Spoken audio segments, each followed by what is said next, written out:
খেতে যে কি মজা, দেখেই তো জিভে জল চলে আসে। আবার খেতে কি স্বাদের, দারুণ স্বাদের। তো আপনারাও কি এভাবে মাটন খেতে চান? তাহলে আমার পুরো রেসিপিটা দেখবেন। তো প্রথমে আমি কড়াইয়ে তেল দিয়েছি, কড়াই গরম হয়ে গেছে। এখন আমি দিয়ে দিলাম পেঁয়াজ।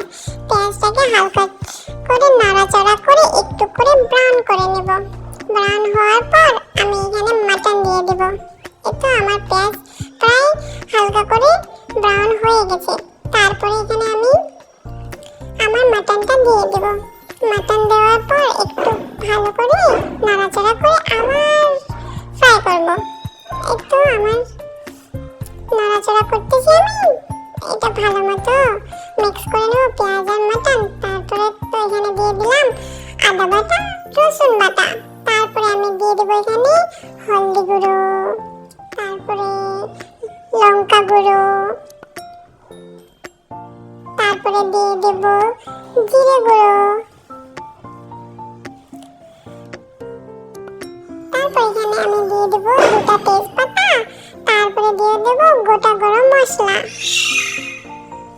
গোটা গরম মশলা দিয়ে একটু ভালো করে নাড়াচাড়া করে নেব। ভালো করে নাড়াচাড়া করে এই তো দেখো এখানে দিয়ে দেব লবণ, স্বাদ মতো লবণ দিয়ে দেব। লবণ দিয়ে ভালো করে ভেজে নেব। ভালো করে ভেজে নেওয়ার পর সেদ্ধ করার জন্য একটু জল দিয়ে দেবো। একটু আমরা ভালো করে ভেজে নিয়েছি, এখন দিলাম জল। কারণ আমি কুকারে রান্না করিনি, তো আমি কড়াইয়ে রান্না করছি। আর মাটনটা সেদ্ধ হওয়ার জন্য একটু জল দিলাম। জলটা আমার শুকিয়ে গেছে। এখন আমি মাটনটাকে ভালো মতো ভেজে নিচ্ছি। একটু দেখো যেরকম কালার না, খেতেও সেরকম মজা। আপনারা এভাবে একবার ট্রাই করবেন বাড়িতে, অবশ্যই অনেক বেশি টেস্টি হবে। খুব স্বাদ এটা। আমার মতো কে কে মাটন খেতে ভালোবাসো আমাকে কমেন্টে অবশ্যই জানাবেন। আর আপনারা কোন রেসিপি চান এটা আমাকে বলবেন। আর আপনাদের কি আমার রেসিপি ভিডিওগুলো ভালো লাগে? যদি ভালো লাগে তাহলে পেজটিকে ফলো করবেন। আর ইউটিউবে দেখলে আমার চ্যানেলটিকে সাবস্ক্রাইব করে নেবেন। এই তো আমার মাটন প্রায় হয়ে গেছে। এখানে দিয়ে দিলাম আমি হালকা গরম কুসুম জল। জলটা দেওয়ার পর জলটাকে একটু ফুটিয়ে নেব। তো আমার জল ফুটিয়ে গেছে। এখন আমি এখানে দিয়ে দেবো ধনেপাতা।